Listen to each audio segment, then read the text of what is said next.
우리는 인생을 살아가면서 많은 것을 결정하면서 살아갑니다.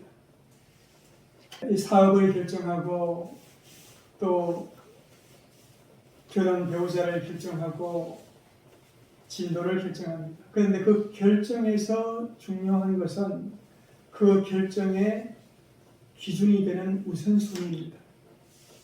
그러니까 우선순위를 잘 알고 결정을 해야 일을 효율적으로 할 수 있고 또 인생을 성공적으로 살 수가 있습니다.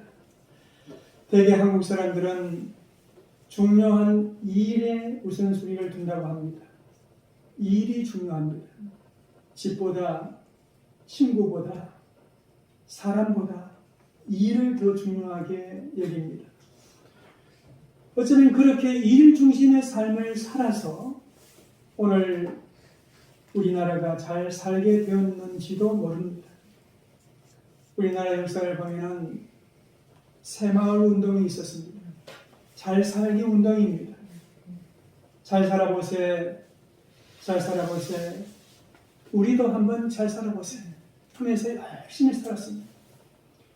부지런해야 잘 산다 하면서 열심히 살아서 오늘의 대한민국을 이루었습니다. 그런데 잘 살려고는 했지만 얼마나 바르게 살아왔는지는 우리가 한번 생각해 봐야 됩니다. 여러분, 지금 문제가 되는 것들 전부 바르게 살자고 하면서 청산하자고 하는 거 아닙니까? 이 적폐 청산도 바르게 살자는 거예요.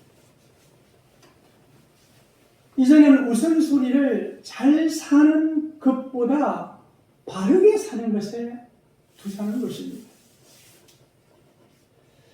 여러분, 예수님은 33년 짧은 공생애를 보내셨지만 언제나 우선순위를 중요하게 여기시면서 사셨습니다. 오늘 읽은 이 본문 말씀은 예수님께서 공생애를 시작하시기 전에 광야에서 마귀의 시험을 받으시는 내용입니다. 참으로 재미있는 것은 예수님을 광야로 인도하시는 분은 성령님이신데 그 성령님의 모습은 보이지 않고 마귀가 시험하는 장면만 나오고 있습니다. 그런데 예수님은 이 광야에서 마귀에게 시험을 받는 동안 일의 우선순위를 잊지 않으셨습니다. 여기 보면 광야에서 마귀들이 제시하는 것이 전부 다 우선순위와 관련된 것들입니다. 예수님 광야에서 줄이셨습니다. 40일을 금식하셨다고 말합니다. 얼마나 먹고 싶겠습니까? 이 마귀가 돌이 떡이 되게 하라고 유혹을 했습니다. 또 높은 산으로 데리고 가서 거기서 뛰어내려서 이적을 한번 보여보라고 그렇게 말합니다. 그렇게 유혹합니다. 그리고 성전 꼭대기로 높은 그 산으로 데리고 가서 뛰어내려서 어떤 정치적인 능력을 한번 보여보라는 거예요. 그 사람들의 인기를 한번 끌어보라는 거예요. 그래야지 공생애를 성공적으로 할 수 있지 않겠나 하는 것들입니다. 여러분, 이 모든 것들이 예수님에게 다 필요한 것 같았습니다. 여러분, 육체적으로 배가 불러야지 사역을 할 수 있잖아요. 그리고 사람들로부터 인정을 받아야 되고 인기도 끌어야 됩니다. 예수님에게 있어서 우선순위 같았습니다. 그런데 예수님은요, 우선순위를 다르게 하셨습니다. 어떻게 다르게 하셨을까요? 예수님의 우선순위 무엇이겠습니까? 예수님의 우선순위 첫째는 이 육체적인 필요나 인기보다 성령이 금식하며 성령님의 도우심을 받는 것입니다. 이게 우선순위였어요. 오늘 말씀 1절, 2절 말씀을 한번 보겠습니다. 그때에 예수께서 성령에게 이끌려 마귀에게 시험을 받으러 광야로 가서 40일을 밤낮으로 금식하신 후에 죽이신지라 이렇게 말하고 있습니다. 여러분, 마귀와의 싸움에서 이기려면 어떻게 해야 됩니까? 잘 먹고 건강해야지 이기잖아요. 그런데 예수님은 오히려 금식하면서 있는 힘도 다 빼버립니다. 우리의 생각하고는요 완전히 다릅니다. 우리는 이 일이라는 목적을 이루기 위해서 건강해야 된다고 말합니다. 건강해야지 일을 할 수 있다. 건강해야 공부할 수 있다. 건강이 제일이라고 말합니다. 그런데 예수님은 그 일 자체를 중요시한 것이 아니라 무엇보다도 그 일을 이루기 위한 하나님으로부터 주어지는 그 능력을 중요하게 여기셨다는 것입니다. 여러분, 예수님은 세례 요한으로부터 이 세례를 받으시면서 하늘로부터 이는 내 사랑하는 아들이요 내 기뻐하는 자라는 음성을 들으셨습니다. 그러니까 하나님의 아들이심을 인정받으셨습니다. 그러면 하나님의 아들로서 하나님의 일을 한다면 무엇보다도 필요한 것은 하나님의 능력을 공급받는 것입니다. 예수님이 이것을 아셨어요. 여러분들은 하나님의 자녀입니까? 그래서 하나님을 나의 주로 고백을 하십니까? 그렇다면 여러분은 주인 되시는 그 하나님의 도움을 받으셔야 됩니다.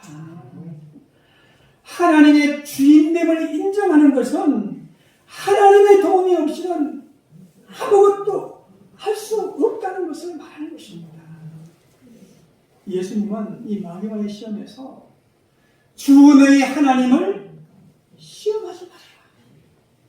주 너희 하나님께 경배해라. 이렇게 말씀하셨습니다. 하나님을 나의 주로 고백하며 그분을 시험하지 말고 그분께 경배하라고 그렇게 말합니다. 여러분, 어떻게 이런 고백이 나올 수 있을까요? 하나님과 깊은 내면의 관계가 있었기 때문에, 그게 형성되어 있었기 때문에 이런 고백이 나오는 겁니다. 기도하고 금식하면서 하나님과 깊은 영적인 관계가 형성되었기에 성령의 인도하심으로 하나님을 나의 주로 고백하며 시험을 이기는 것을 보게 됩니다. 예수님은 세례 요한으로부터 세례를 받고 공생애를 시작하시기 전에 무엇보다도 하나님께 기도하셨습니다. 성령님의 도움이 없이는 그 어떤 일도 할 수 없기에 금식하며 기도하셨습니다. 그 어떤 일보다 하나님과의 깊은 영적인 관계를 구성하는 것이 우선적인 일임을 아셨습니다. 그래서 금식하셨습니다. 40일을 밤과 낮으로 금식하셨습니다. 주님의 이 40일간의 금식 기도는 단순히 마귀의 시험에서 이기기 위한 것이기보다는 하나님과의 대화를 통해서 주님이 앞으로 하셔야 할 사역을 준비하는 그런 기간이었습니다. 여러분의 삶이 힘들게 느껴지십니까? 앞으로 살아가야 할 일이 염려되고 근심이 되십니까? 그럴수록 우선순위를 하나님과 깊은 관계에 두시길 바랍니다. 예수님의 이 우선순위는 영적으로 기도하며 성령님의 도움을 구하는 것이었습니다. 그리고 두 번째 예수님의 우선순위는 말씀 앞에 순종하는 것입니다. 오늘 말씀 6절에 보면은 이르되 내가 만일 하나님의 아들이거든 뛰어내리라. 기록되었으되 그가 너를 위하여 그의 사자들을 명하시니 그들이 손으로 너를 받들어 발이 돌에 부딪히지 않게 하리로다 하였느니라. 여러분, 이 말은 마귀의 말입니다. 이 마귀가 말씀으로 예수님을 지금 공격하고 있습니다. 이때 예수님도 이 말씀으로 정면 돌파를 하시죠. 그런데 여기서 우리가 알아야 할 것은 마귀도 말씀으로 우리를 공격한다는 것을 알아야 됩니다. 그런데 우리는 이 마귀가 주는 말씀이 잘못인지도 모르고 그것을 붙잡고 살아오지 않았는가. 이렇게 한번 생각해 봐야 됩니다. 여러분이 보면 이 말씀을 자세히 보면 만일 너가 하나님의 아들이라면 뛰어내리라. 기록되었으되 라고 말하고 있거든요. 뛰어내리라. 그 다음에 기록되었으되 라고 말합니다. 기록되었으되 라는 말은 무슨 말입니까? 성경 말씀입니다. 성경에 그렇게 기록되었다는 거예요. 뛰어내리라는 말은 누구의 말입니까? 누구의 말이에요? 마귀가 하는 말이에요. 마귀의 말입니다. 그 다음에 기록되었으되 성경 말씀이 나옵니다. 여러분 잘 생각해 보세요. 이것이 우리가 그동안 이 잘못된 신앙으로 살아왔던 아주 전형적인 패턴입니다. 이것을 신앙이라고 생각했다는 것입니다. 이게 뭐냐면 마귀의 소리잖아요. 뛰어내리라는 것은 마귀의 소리잖아요. 하나님의 말씀이 아닙니다. 마귀의 소리를 듣고 내 속에 있는 정욕과 욕망과 세상의 방법대로 뛰어내리고 달려가고 해놓고 그 다음에 기록되었을 때 하면서 말씀을 찾는다는 거예요. 내가 원하는 것을 다 해놓고 말씀으로 뒷받침 받기 위해서, 지원받기 위해서 그 뒤에 말씀을 찾는다는 거예요. 여러분, 이것은 기독교 신앙이 아닙니다. 우선순위를 분명히 해야 됩니다. 주와 종이 명확해야 됩니다. 뛰어내리라 기록되었을 때 이게 아니라 기록되었을 때 뛰어내리라. 이건 괜찮습니다. 하나님의 말씀에 뛰어내리라 하면 그때 뛰어내려야죠. 그래야 하나님이 붙들어 주시는 거 아닙니까? 내 마음껏 이리저리 뛰어내리고 하나님 내 뒤 따라와서 내 뒤 치다가리 다 해주십시오. 이게 신앙이 아니라는 거예요. 잘못됐다는 거예요. 여러분 한번 생각해 보십시오. 기복신앙이 무엇입니까? 미신이 뭐예요? 여러분, 우리 기독교는 기복신앙이 아닙니다. 기복신앙이 뭐예요? 신의 뜻과는 상관없이 자기가 원하는 것을 이루기 위해서 신을 이용하는 것, 그것이 미신이고 기복신앙입니다. 하나님의 말씀과 상관없이 내가 원하는 것을 해놓고 기도하면 주신다고 했잖아요. 찾으면 찾게 된다고 말씀하셨잖아요. 헌신하면 복 주신다고 말씀하셨지 않습니까? 여러분, 이거 다 잘못된 겁니다. 그동안 이 기독교가요, 어떻게 살 것인가에 대해서 성경적인 바른 해답을 주지 못했습니다. 너무나 오랫동안 하나님을 내 인생 뒤치다거리 하는 것으로 그렇게 취급하며 살아왔습니다. 하나님 말씀보다 내가 마음대로 살아놓고 하나님께 기도하고 구하면 주신다고 하지 않았습니까? 그렇게 하나님의 말씀을 이용하며 살아왔다는 것입니다. 여러분, 우리는요, 우선순위를 분명히 해야 됩니다. 예수님께서는 이 마귀의 방법에 대해서 정면으로 도전하십니다. 우선순위를 분명하게 하십니다. 7절 말씀을 한번 보십시오.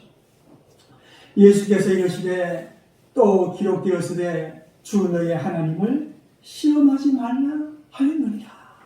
여기 보면 또 기록되었으되 그 다음에 뭐가 나옵니까? 첫 단어가 뭐예요? 주라는 단어잖아요. 주라는 말입니다. 주 너의 하나님을 시험하지 말라. 하나님이 주님이고 내가 종이라는 것입니다. 그분이 앞서고 나는 따라가는 것이고 그분은 말씀하시고 나는 순종하는 자다. 이것이라는 거예요. 어떻게 내가 마음대로 뛰고 내가 마음대로 달려가 놓고 내 하나님 나를 받아달라고 그렇게 말할 수 있나 이겁니다. 그건 안 된다는 것이죠. 여러분, 주님은요 무엇보다도 말씀에 우선순위를 두셨다는 것입니다. 여러분의 삶의 초점을 말씀에 맞추십시오. 여러분이 원하는 욕망에다가 하나님의 말씀을 찢어 붙여서 이루어달라고 하지 마십시오.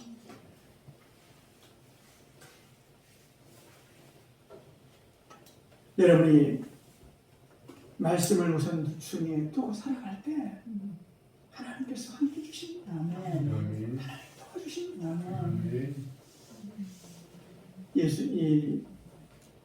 예수님의 우선순위 두 번째는 말씀 앞에 순종하는 것이었습니다.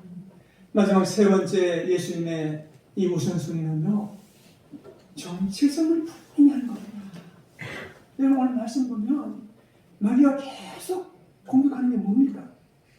마귀, 너가 하나님의 아들이라면, 너가 하나님의 아들이라면 정말 하나님의 아들이냐?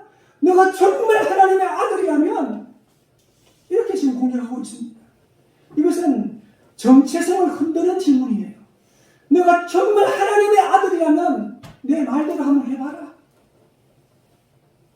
하나님의 아들이라면 못하는 것이 없어야 된다. 이것은요 유혹입니다.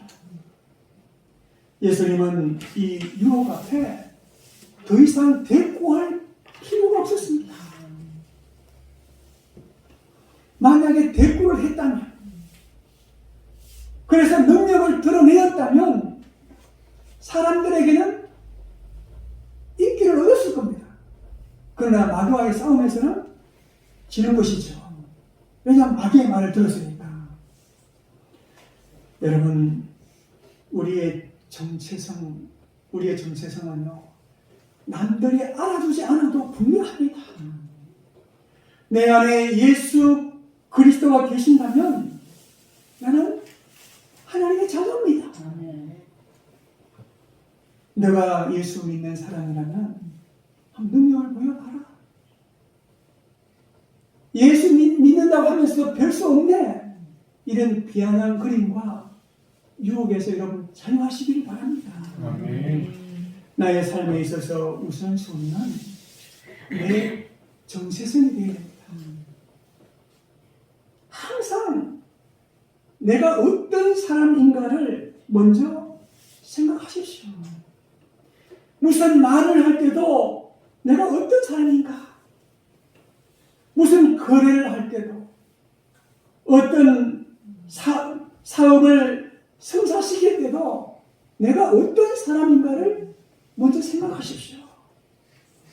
우선순위는요 나의 정체성입니다. 내가 어떤 사람인가 라는 것을 먼저 생각하는 거예요. 세상이 어떻게 말하든 내가 하나님의 자녀라는 그 정체성을 분명하게 하고 살아갈 때 여러분 세상을 이길 수 있습니다. 어떤 유혹도 물리칠 수가 있습니다.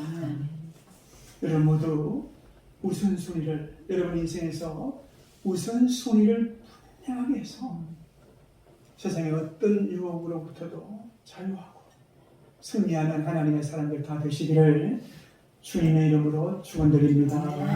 기도하겠습니다. 하나님 아버지, 오늘도 귀한 말씀 주셔서 감사드립니다. 무엇보다도 우리가 선택하는 일들이 많지만 하나님의 말씀에 우선순위를 두고 하나님의 말씀이 하라는 대로 하나님 말씀을 따라서 살아가는 주의 백성들이 되게 하여 주옵소서. 누가 뭐라고 해도 우리는 하나님의 자녀입니다. 우리의 정체성을 아무리 흔들어도 하나님의 자녀라는 것을 분명하게 하며 어떤 유혹을 받더라도 이기며 승리하는 주의 백성들 다 되게 하여 주옵소서. 예수님 이름으로 기도하옵나이다. 아멘.